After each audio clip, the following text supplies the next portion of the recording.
welcome back to my YouTube channel. So today guys, we'll be talking about material and mass balance. But before we get right into it, if you are just stumbling on this video, please kindly hit the subscribe button, and if you are a subscriber, thank you for doing that. Don't forget to like, comment and share the video. So let's get right into what we have. So, material and mass balance.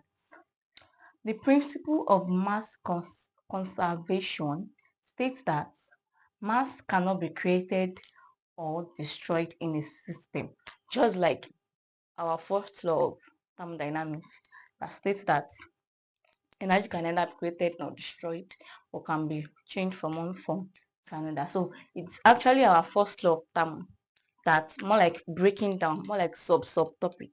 Yes.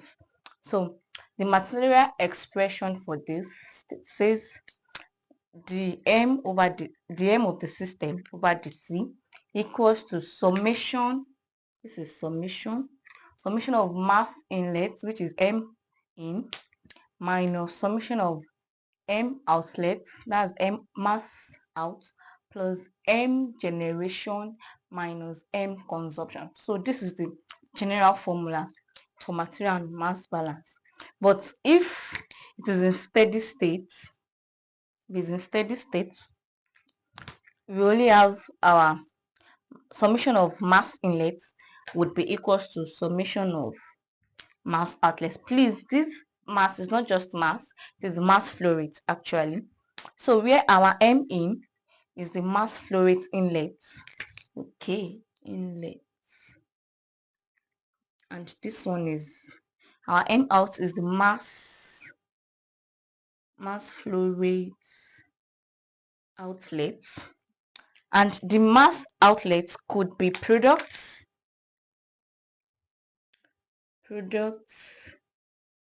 wastes, stored materials, and mass loss. So this is just trying to let us know that, for example, when we input probably our raw material, at the end of the day, like, the products that we are going to have might not be totally equal to the mass of the raw material that is inputted. But the reason why our products will not be equal to our raw material is probably some of the mass was wasted during the process, or probably some of the mass was stored, or probably there was nothing, like there's not an explanation for the mass that was lost, but the mass inlet must be equal to the mass outlet. So just like saying the raw material that you input into your processing machine must be equal to, when you calculate everything at the end of the day, must be equal to the mass inlet. So the mass out could be products, waste, stored materials, and mass loss. And em in, that's mass summation of mass inlets, is now summation of products, summation of waste, this is summation of mass of waste, plus summation of mass of stored material, plus summation of mass loss. So now our mass P is probably our products that we got from the raw material that was processed. Then our MW is the waste, the mass of the waste from the process. This is products. Sorry about that. This is waste. The MS is the mass of the stored material.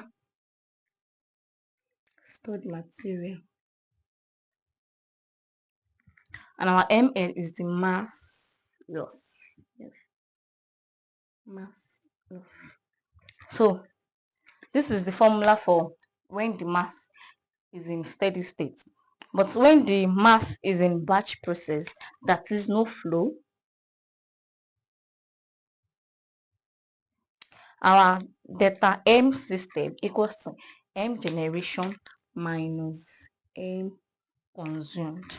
And our mass is still our mass flow rate, which is in kilogram per second. Please, all of this, the unit is in kilogram per second. So Let's get right into our first question. We'll be using the formula summation mass in equals to mass out if there is flow, but if there is no flow, we'll be using this formula. So let's get right to the first question. Typical plant produces 1005 kilogram per hour of a tablet. Okay, so they already tell us that the tablet that is produced has mass of 1005. The feed stream contains 300 kilogram per hour of active, oh sorry, that's a mistake. I wrote this twice. The feed stream contains 300 kilogram of active ingredients and 1002 kilogram per hour of excipients. If the product stream contains 350 kilogram per hour of active ingredients, calculate the mass flow rate of the excipient in the product stream. Okay, so from our question, our mass of product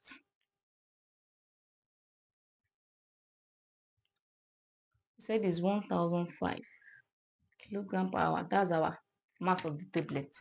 So already we should know that since our mass of product is 15, then the raw material too should be 15. So the now said the fish stream contains, okay, so that's the fish stream, that's like the raw material.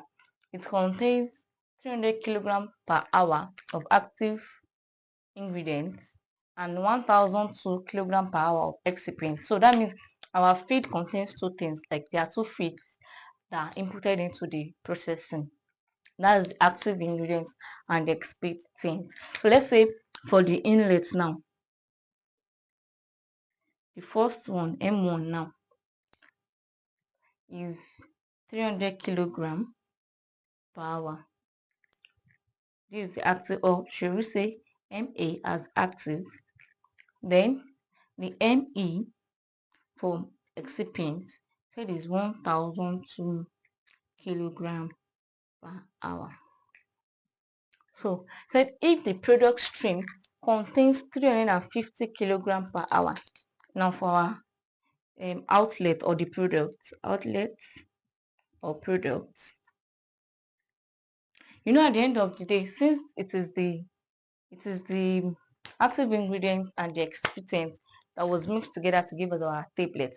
Then that means our tablets, like the product, we still have like a mass of the active ingredients and mass of the product.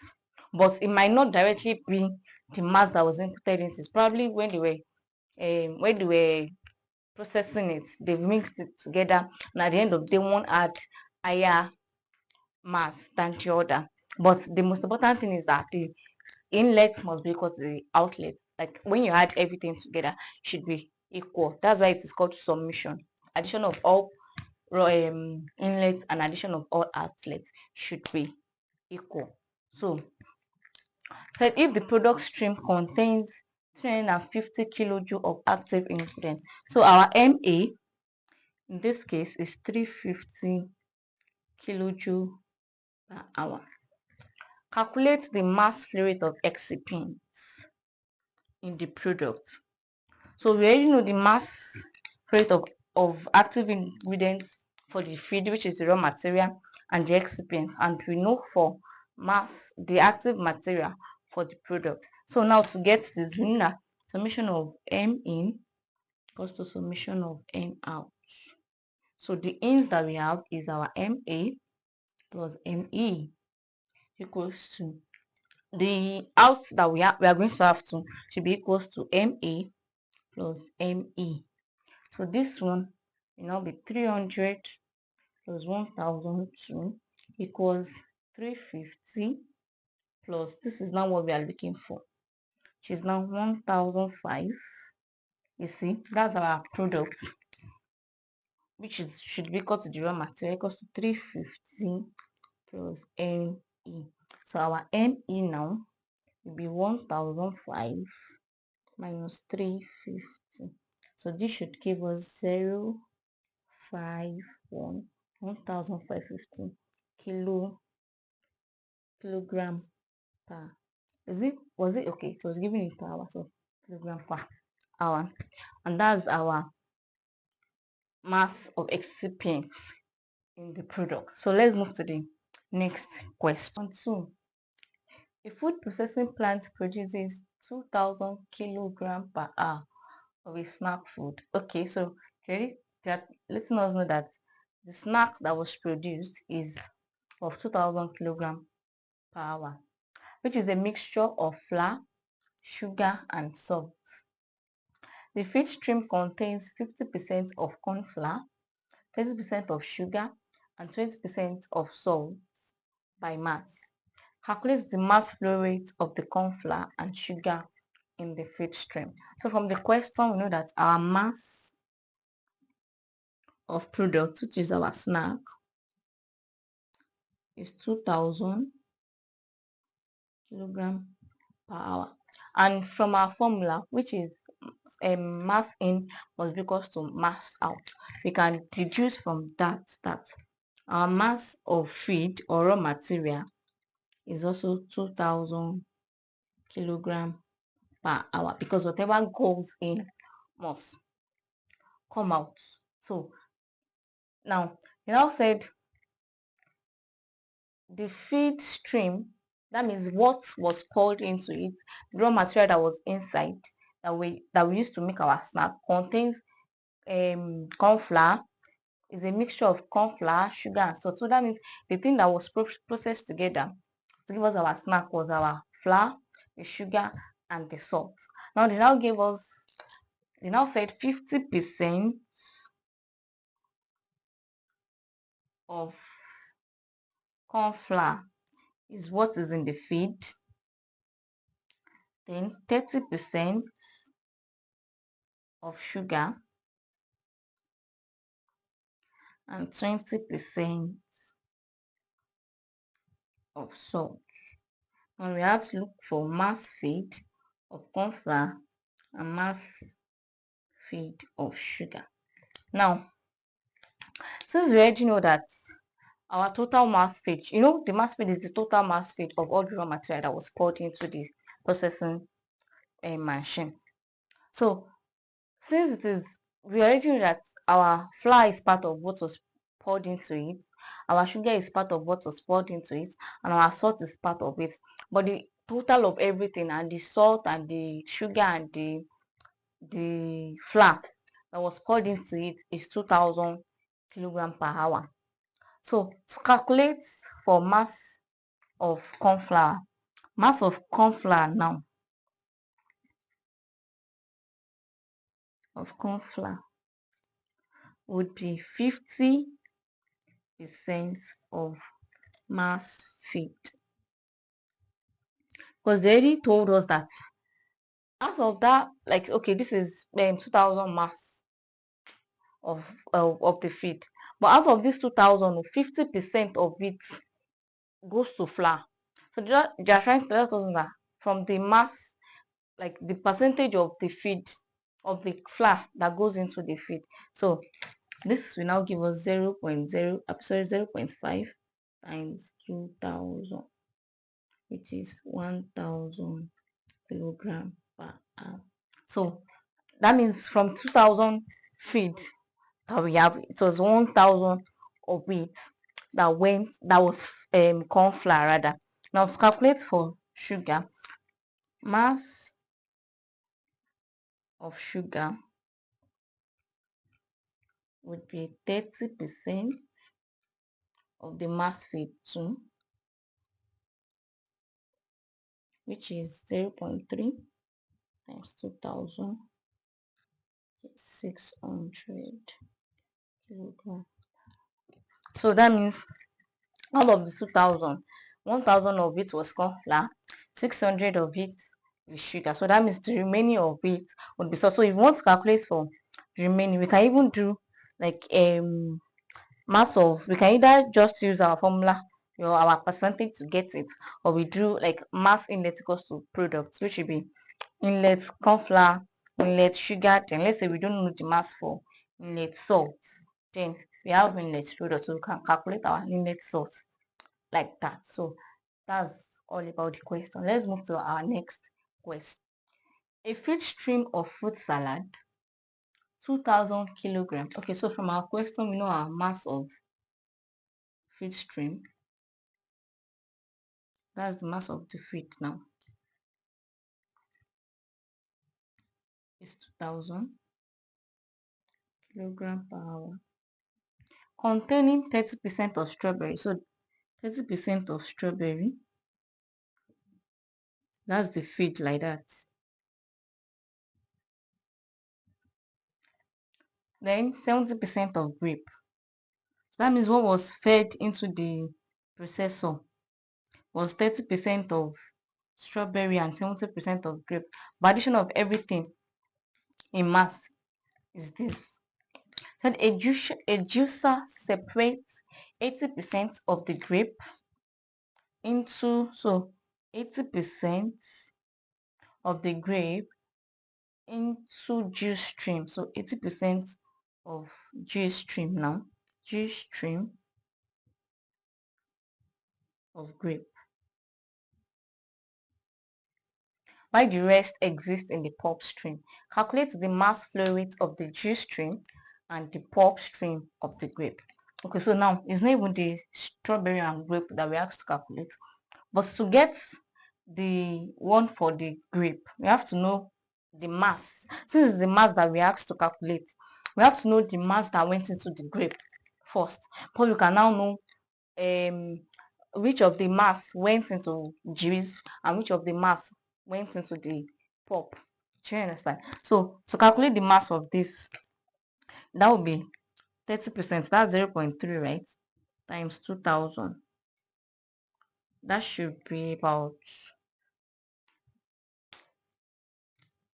3 over 10, 3 over 100 rather. 3 over 10, that should be 600 if I'm correct. Then 70%, that would be 0.7 times 2,000. That will be 1,004. That's the mass of grape, and that's the mass of strawberry. You now said a juicer separates 80% of that grape, the mass of the grape that went into it. A juicer separates 80% of the grape into juice stream. So now to calculate the mass of juice stream, mass flow rate rather, that will be 80% of the grape feed, right? Yes, which is 0.8 times 1,004, which should be equal to. Now we've gotten that of the juice stream. Now said, were we given the percentage of the pulp stream? No, but they said why the rest exists in the pulp stream. So we're already in that 20%, since 80% of it went into juice, then 20% of it would go into pulp, and the 20 is just, we already know that percentage is in 100, so that would be 100 minus 80. Or better still, you do more like the mass of the grape would be equal to the mass of the juice rather, plus the mass of the pulp. Okay, so let's do something like that. 1,004 times 0.8. So this is 1,020 kilogram. So we can say, to get the mass of the stream, now we can say mass feed of grape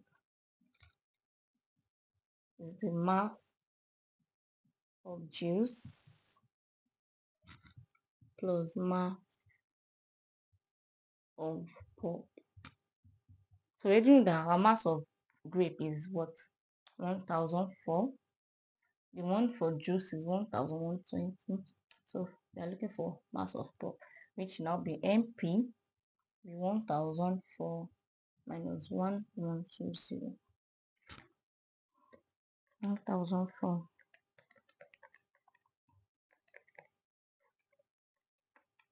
So that's 280 kilojoule per hour. So that means in our mass feed, in our grape rather, 1120 is the one that was done as juice stream, and 280 is the pulp. So let's move to the last question that we have under material and mass balance. A batch reactor initially contained 10 kg of compound A and 2 kg of compound B. A chemical reaction occurs consuming 3 kg of A and generating 4 kg of C. Calculate the mass of A and B after the reaction. So you know I mentioned earlier the formula for calculating batch process. That's if there is no flow. So a batch reactor initially contains 10 kilograms. Said we have 10 kilograms of compound A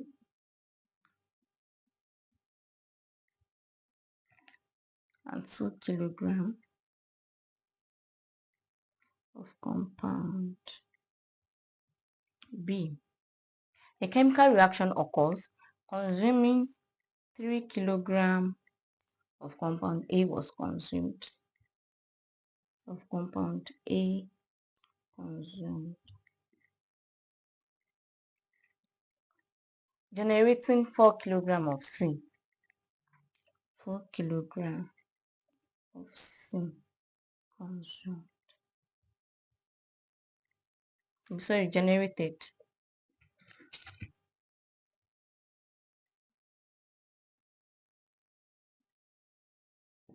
Calculate the mass of A and B after the reaction. So to know the mass of A, that was to know the mass of A after the reaction, that means it is mass of A now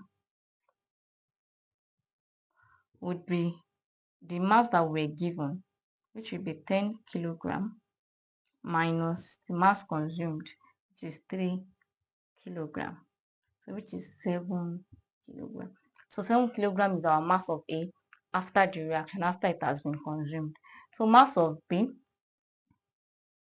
was any mass of B consumed? No. So that means we still have 3 kilogram minus 0, right? And what's our mass of B? Okay, this is 2 kilogram minus 0, which is still 2 kilogram. So our mass of A that we have after the reaction is 7 kilogram, and our mass of B that we have after the reaction is 2 kilogram. And that will be the end of material and mass balance. If you have any question for me, drop in the comment section and I will tend to it. Please guys, don't forget to like, comment, share to your departmental group. Let them know that something like this that will benefit them is happening on this channel. See you next time. See you guys later. Bye.